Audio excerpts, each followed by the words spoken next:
Wake me up when September ends. The rest of September was hard. I wasn't used to getting up so early in the morning. I wasn't used to this whole notion of homework. And I got my first quiz at the end of the month. I never got quizzes when mom homeschooled me. I also didn't like how I had no free time anymore. Before, I was able to play whenever I wanted to. But now it felt like I always had stuff to do for school. And being at school was awful in the beginning. Every new class I had was like a new chance for kids to not stare at me. Like a new chance for kids not stare at me. They would sneak peeks at me from behind their notebooks or when they thought I wasn't looking. They would sneak peeks at me from behind their notes, or when they thought I wasn't looking, they would take the longest way around me to avoid bumping into me in any way. Like I had some germ they could catch. Like my face was contagious. In the hallways, which were always crowded, my face would always surprise some unsuspecting kid who maybe hadn't heard about me. The kid would make the sound you make when you hold your breath before going underwater. A little sound.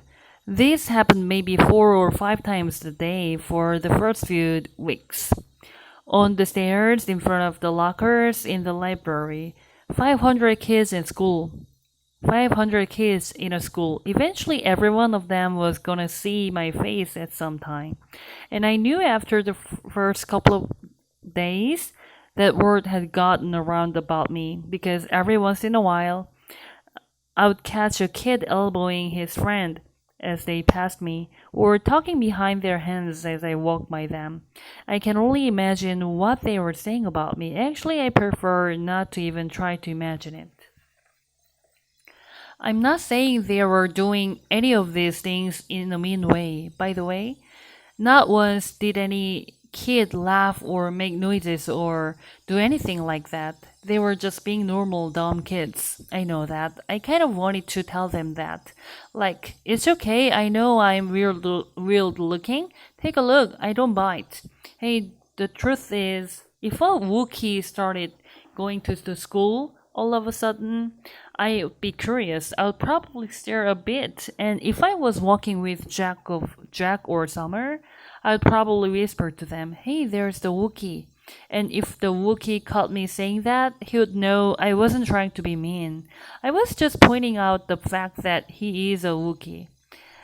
It took about 1 week for the kids in my class to get used to my face. These were the kids I would see every day in all my classes. It took about 2 weeks for the rest of the kids in my grade to get used to my face.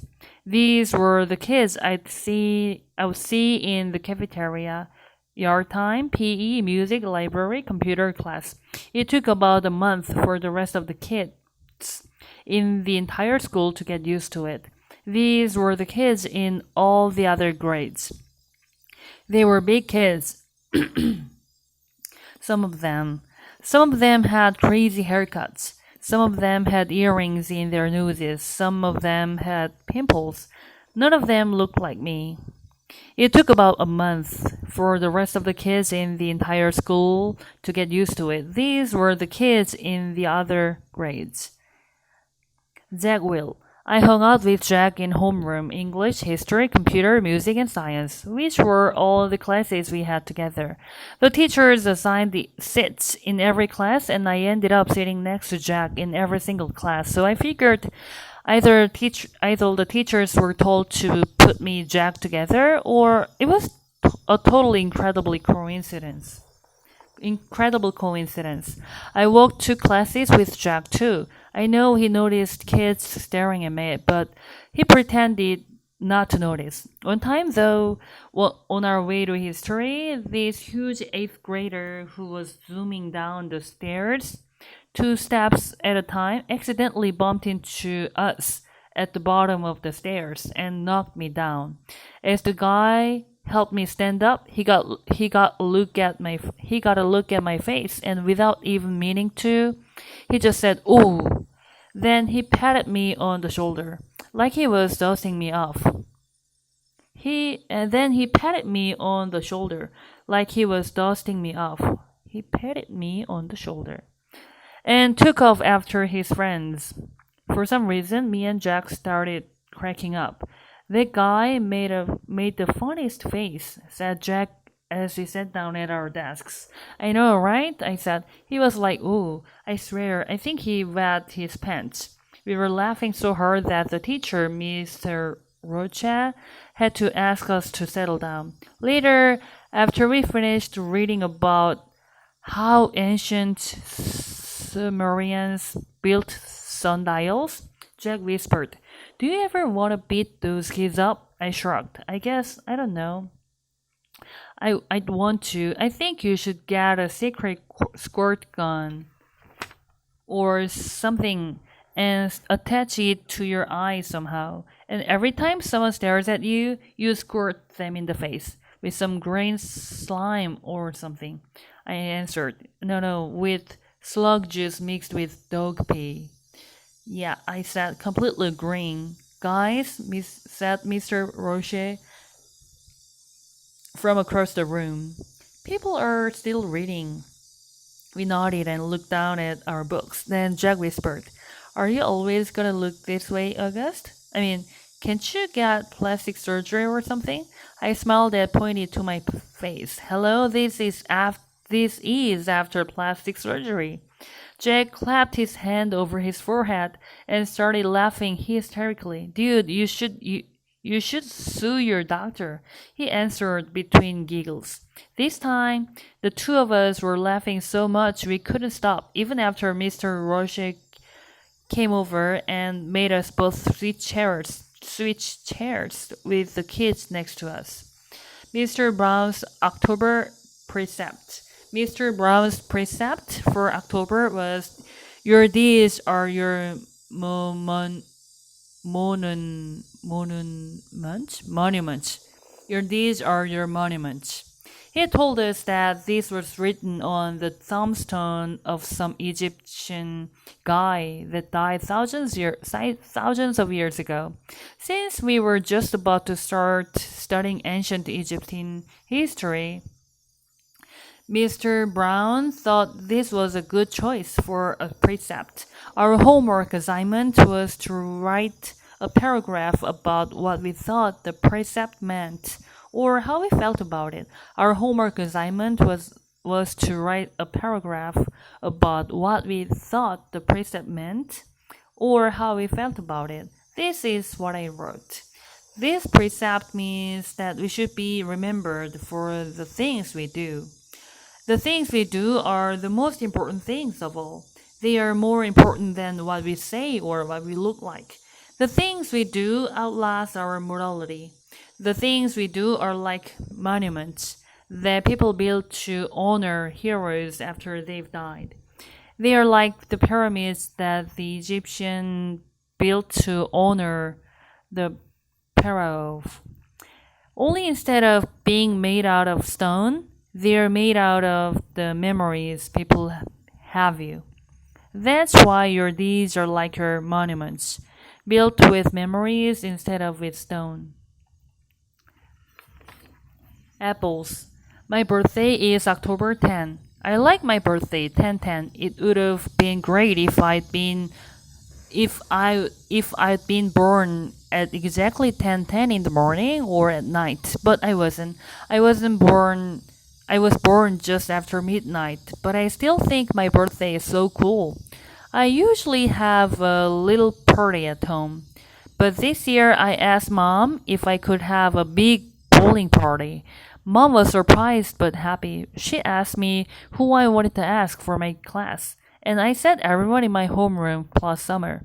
"That's a lot of kids, Augie," said Mom. "I have to invite everyone because I don't want anyone to get their feelings hurt if they find out other people are invited and they aren't, okay?" "Okay," Mom agreed. You even want to invite the what's the deal kid?" "Yeah, you can invite Julian," I answered. "Geez, Mom, you should forget about that already." I know you're right. A couple of weeks later, I asked Mom who was coming to my party. And she said Jack Will, Summer, Wright, Kingsley, both Maxes, and a couple of other kids said they were going to try to be there. Like who? Charlotte's mom and said Charlotte had a dance recital earlier in the day, but she was going to try to come to your party if time allowed. And Tristan's mom said he might come after his soccer game. So that's it? I said, that's like 5 people. That's more than 5 people, Augie.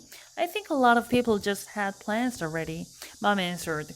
We were in the kitchen. She was cutting one of the apples we had just gotten at the farmer's market into teensy weensy bites so I could eat it. What kind of plans? I asked. I don't know, Augie. We sent out the evities kind of late. Like, what did they tell you, though? What reason did they give? Everyone gave different reasons, Augie. She sounded a bit patient. She sounded a bit impatient. Really, sweetie, it shouldn't matter what their reasons were. People had plans, that's all. What did Julian give? What did Julian give as his reason? I asked. You know, said Mom. His mom was the only person who didn't RSVP at all. She looked at me. I guess the apple doesn't fall from the tree. I laughed because I thought she was making a joke, but then I realized she wasn't. What does that mean? I guess the apple doesn't fall far from the tree. Never mind.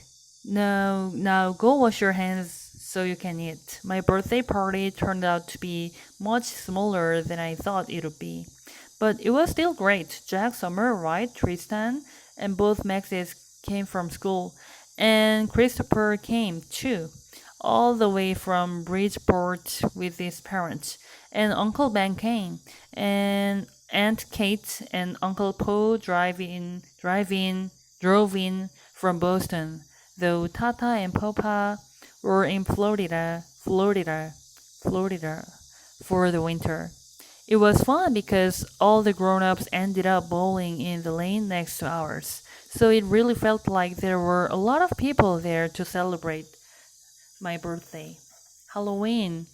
At lunch the next day, Summer asked me what I was gonna be for Halloween. Of course, I'd been thinking about it since last Halloween, so I knew right away Boba Fett. You know, you can wear a costume to school on Halloween, right? No way. Really? So long as it's politically correct. Like no guns and stuff? Exactly. What about blasters? I think a blaster's like a gun, okay? Oh man, I said, shaking my head. Boba Fett has a blaster. At least, we don't have to come like a character in a book anymore. In the lower school, that's what you had to do. Last year, I was the Wicked Witch of the West from The Wizard of Oz.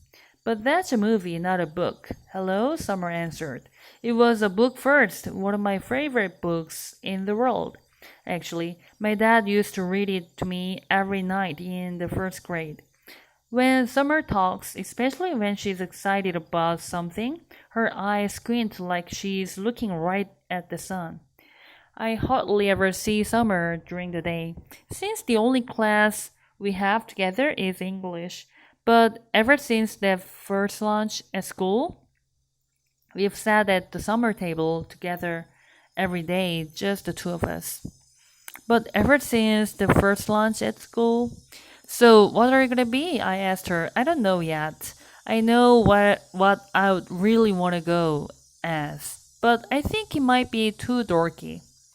I I know what I really want to go as, but I think it might be too dorky. You know, Savannah's group isn't even wearing costumes this year. They think we are too old for Halloween. What? That's just dumb. I know, right? I thought you didn't care what those girls think. I thought you didn't care what those girls think. She shrugged and took a long drink of her milk.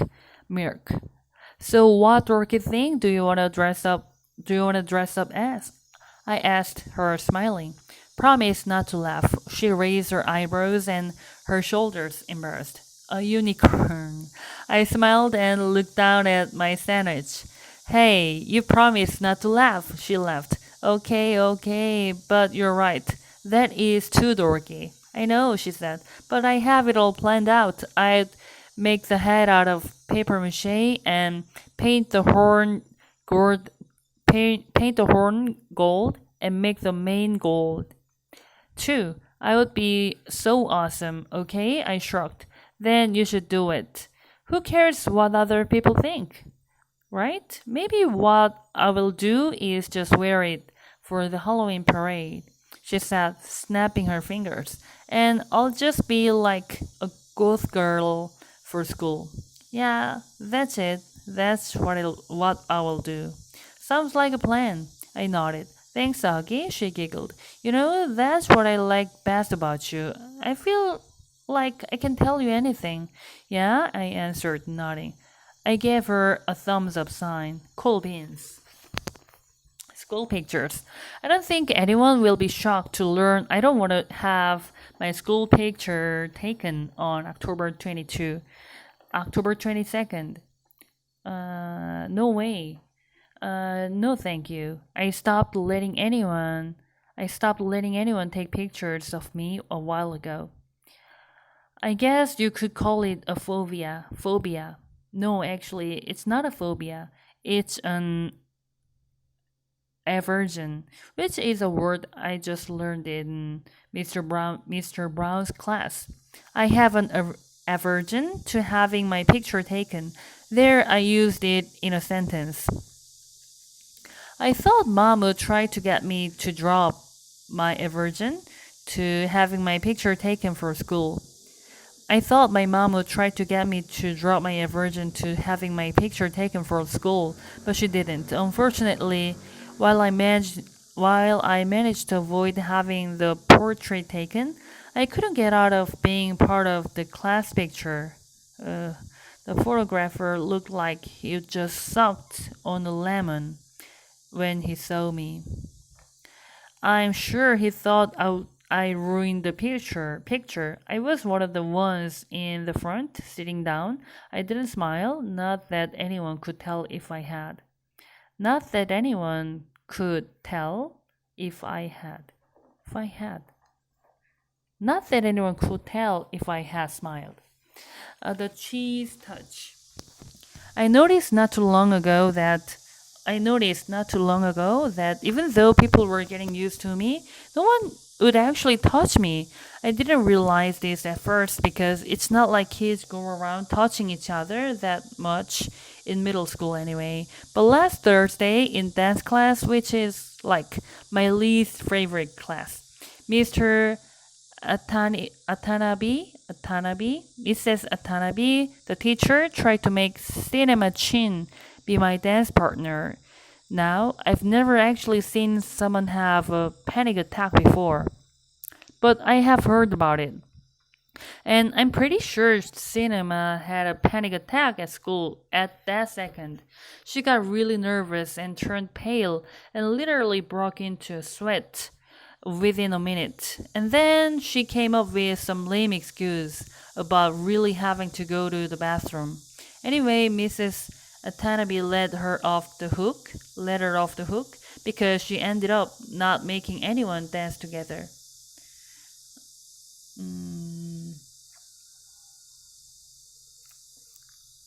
Then yesterday, in my science elective, we were doing this cool mystery powder investigation where we had to classify a substance as an acid or a base.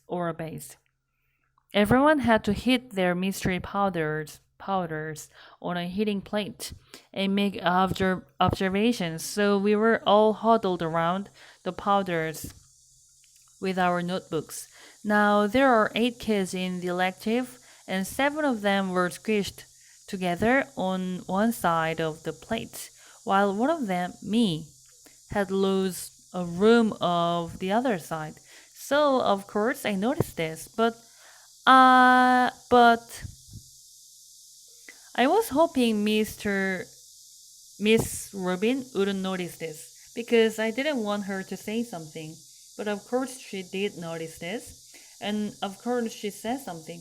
Guys, there's plenty of room on that side. Tristan, Nino, go over there, she said. So Tristan and Nino scooted over to my side. Tristan and Nino have always been okay nice to me.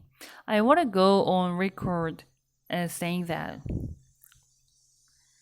Not super nice, like they go out of their way to hang out with me, but okay nice. Like they say hello to me and talk to me like normal. And they didn't even make a face when Miss Rubin told them to come on my side, which a lot of kids do when they think I'm not looking. Anyway, everything was going fine until Tristan's mystery powder started melting.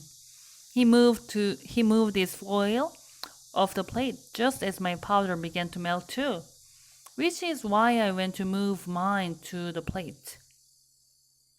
And my hand accidentally bumped his hand for a fraction of a second. Tristan jerked his hand away so fast. Jerked his hand away so fast he dropped his foil on the floor while also knocking everyone else's foil off the heating plate.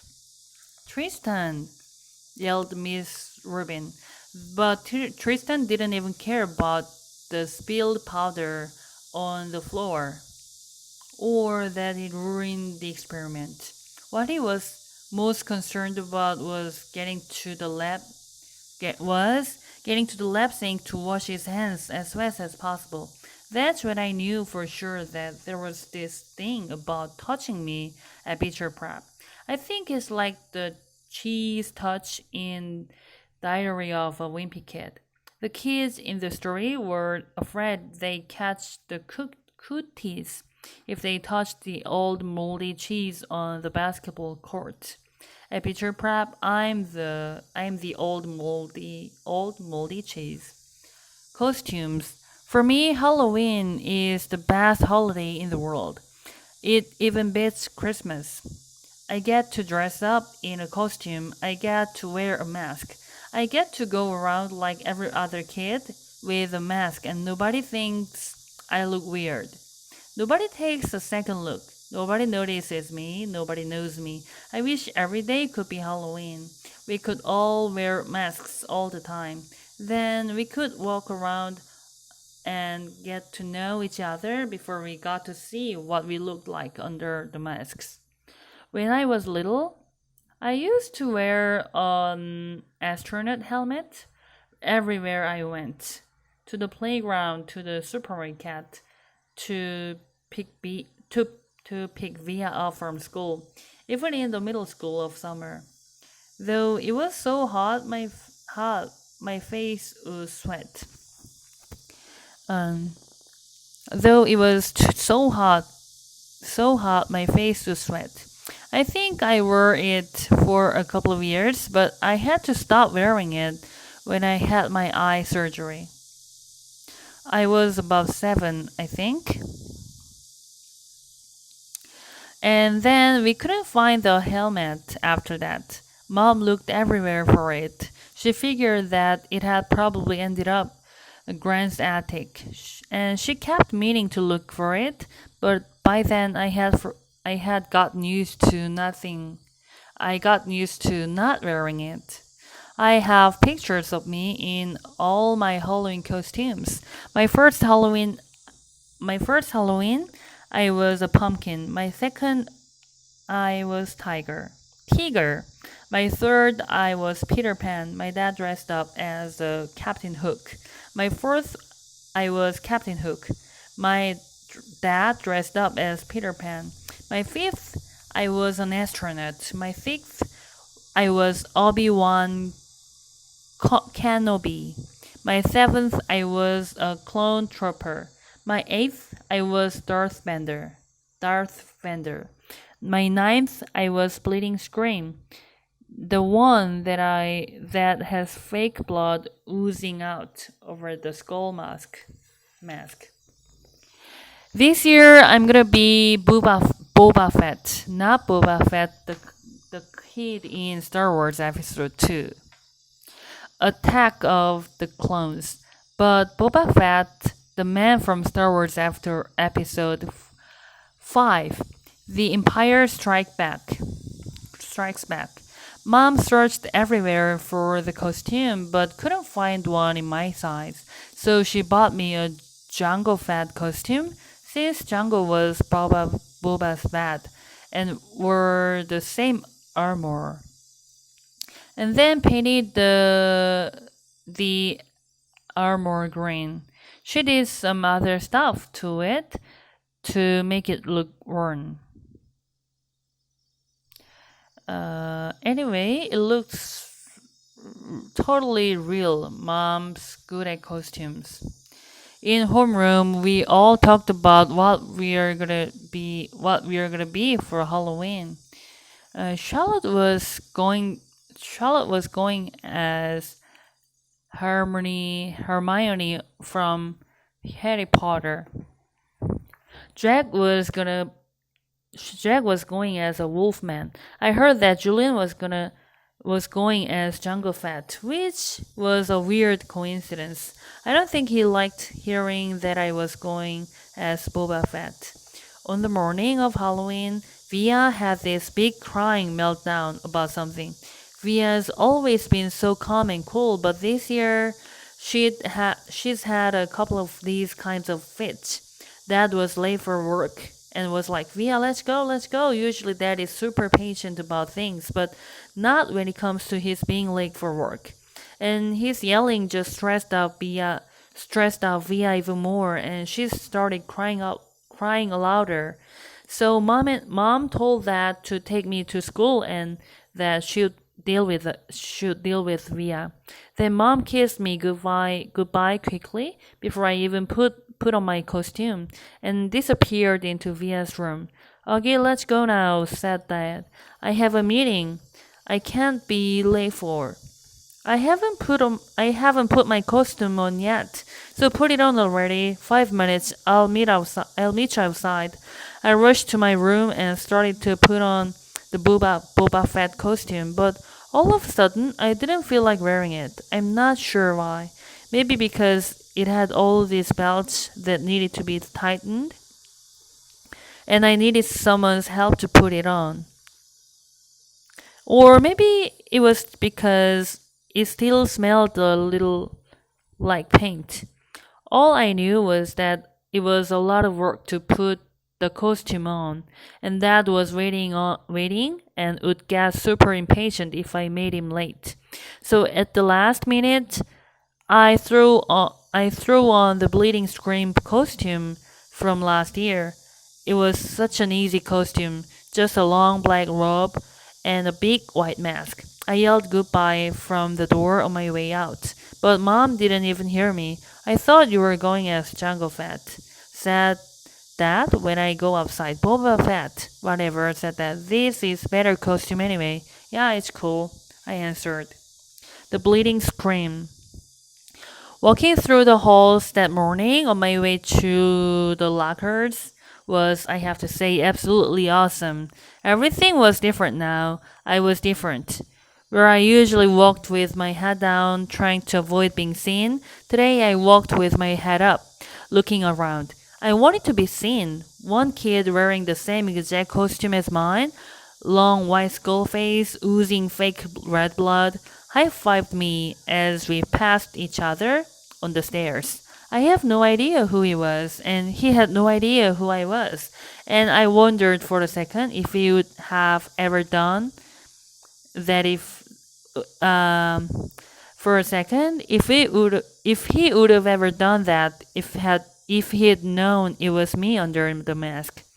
I was starting to think this was going to go down as one of the most awesome days in the history of my life. But then I got to homeroom. The first costume I saw as I walked inside the door was Darth Sidious. It had one of the rubber masks that are so realistic, with a big black hood over the head and a long black robe. I knew right away it was Julian, of course. He must have changed his costume at the last minute because he thought I was coming as Jungle Fett. He was talking to two mummies who must have been Miles and Henry, and they were all kind of looking at the door like they were waiting for someone to come through it. I knew it wasn't a bleeding scream they were looking for. It was a Boba Fett. I was going to go and sit at my usual desk, but for some reason, I don't know why, I found myself walking over to a desk near them, and I could hear them talking. One of the mummies was saying, "It really does look like him." Like this part especially, answered Julian's voice. He put his fingers on the cheeks and eyes of his Darth Sidious mask. "Actually," said the mummy, "what he really looks like is one of those shrunken heads. Have you ever seen those? He looks exactly like that. I think he looks like an orc." "Oh yeah, if I look like that," said Julian's voice kind of laughing, "I swear to God, I'd put a hood over my head every day. I put a hood over my face every day. I've thought about this a lot," said the second mummy, sounding serious. "And I really think if I looked like him, seriously, I think that I'd kill myself." "You wouldn't," said Darth Sidious. "Yeah, for real," I insisted the same mummy. "I can't imagine looking in the mirror every day and seeing myself like that. It'd be too awful, and getting stared at all the time. Then why do you hang out with him so much?" asked Darth Sidious. "I don't know," answered Mommy. "Tushman asked me to hang out with him at the beginning of the year, and he must have told all the teachers to put us next to each other in all our classes or something." The mummy shrugged. I knew the shrug, of course. I knew the voice. I knew I wanted to run out of the class right then and there. But I stood where I was and listened to Jack Will finish what he was saying. I mean, the thing is, he always follows me around. What am I supposed to do? "Just teach him," said Julian. I don't know what Jack answered because I walked out of the class without anyone knowing I had been there. My face felt like it was on fire while I walked back down the stairs. I was sweating under my costume, and I started crying.